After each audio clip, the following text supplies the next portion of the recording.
So in today's devotion, we're going to be giving some pretty major spoilers for Project Hail Mary.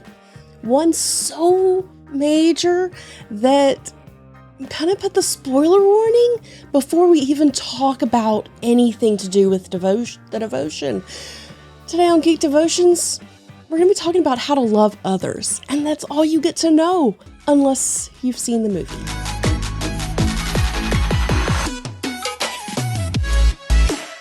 Hello and welcome to Geek Devotions, the show from devoted geeks who are devoted to letting people know that they are loved. I'm Celeste, and we are so glad that you have hit play today. Do us a favor, hit that like button, hit the subscribe button, and if you don't watch past this point, know that you were loved and you were cared for. There is a plan and a purpose for your life. We are coming up on Anime April, so wanted to let y'all know that because it's gonna be awesome, it's gonna be fun, we're gonna have stuff. I don't know what all stuff is going to happen, but it's going to be great, and I'm excited. So Dallas and I went to go see Project Hail Mary, and neither one of us had read the book. I intentionally did not read the book because I've discovered if I read the book before I go see the movie, I end up hating the movie because the book is almost always better. So I purposefully waited. I will end up reading it later this year, probably. But the movie was so good. Ryan Gosling's character, Grace, was sent to a star in the very far distance because he needs to save our star because it's getting eaten by things. Nom nom nom nom. And once he's there, he meets another alien called Rocky. At least that's what we call him, because we can't speak Irid. Didn't know if you knew that. We don't speak Irid. It's a lot of gesturing and noises and clacking, and I'm not entirely sure what was happening there. But they become friends, and by the end of the movie, they became best friends. They figure out how to save both worlds. Between the two of them, they figure out the science behind it, and they part ways to go on their planet.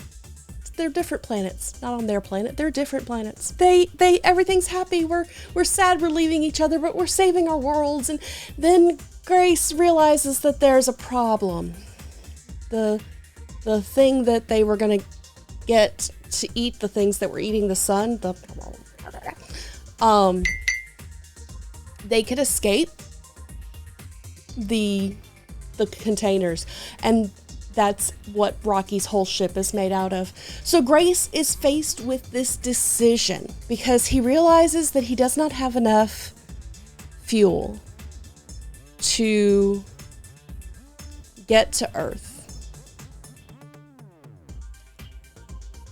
and save Rocky. Now, he can still send his findings on drone ships to Earth, so Earth will still be saved. But he's faced with a choice of deciding whether or not he wants to go and live the rest of his life on Earth and enjoy the world that he helped save, or if he wants to go save his friend and their world. In John, we see Jesus say this, John 15:12 through 14. This is my commandment, that you love one another as I have loved you. Greater love has no one than this, that someone lay down his life for his friends.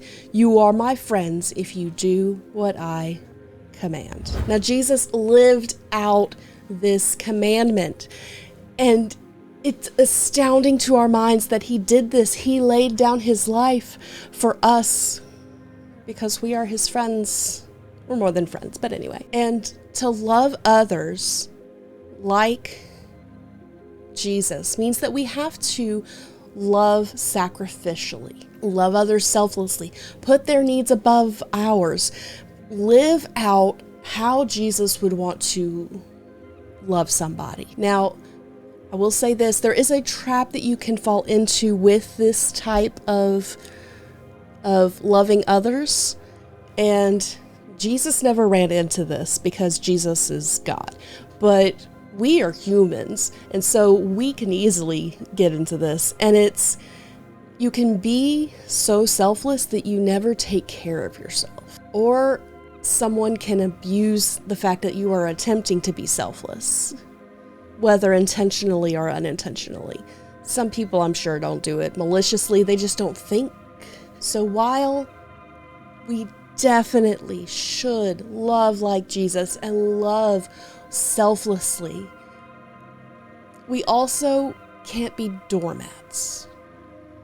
Because Jesus wasn't a doormat. He definitely did not let people walk all over him. Now, I was reading a book a while back, and it actually touched on this topic, and it explained it really well. So I'm going to read from that passage because they say it so much better than I can say it. Jesus did not ever, for one instant of the incarnation, lack power.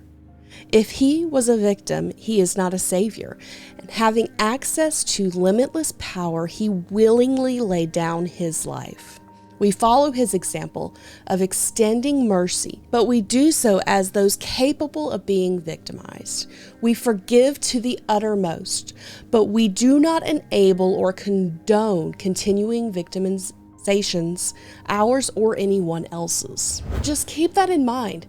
Everything that Jesus did in his life, including loving the disciples, who the passage in John was directed to, loving us, dying on the cross, all of that was a choice that he made, that he could have gotten out of at any point in time. He could have gone, no, not doing this.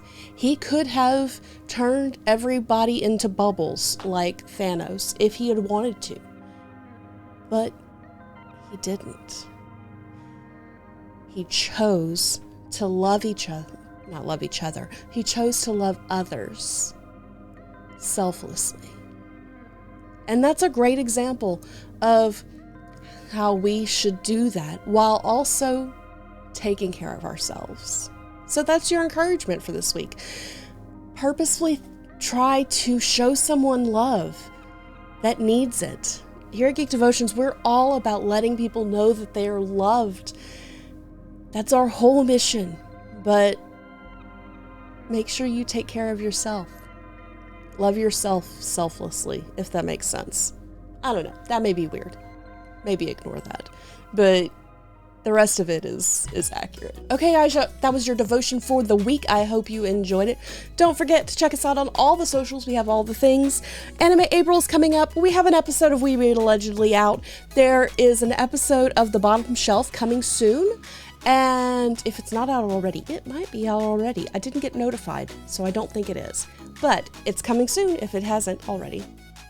So we have all the things, and we could do none of this awesome stuff if it wasn't for our amazing Patreon devoted geeks. They help us for as little as $1 a month do the things that we do as well as we do it. And we love them. They're awesome people. And you can join this group of awesome people for as little as $1 a month. Well, it is now time for the question of the week. Question of the week is this: what alien race would you want to meet? I would not want to meet the xenomorphs. Truly, I wouldn't want to meet the predators. These are not aliens I want to meet. The Irids? Maybe.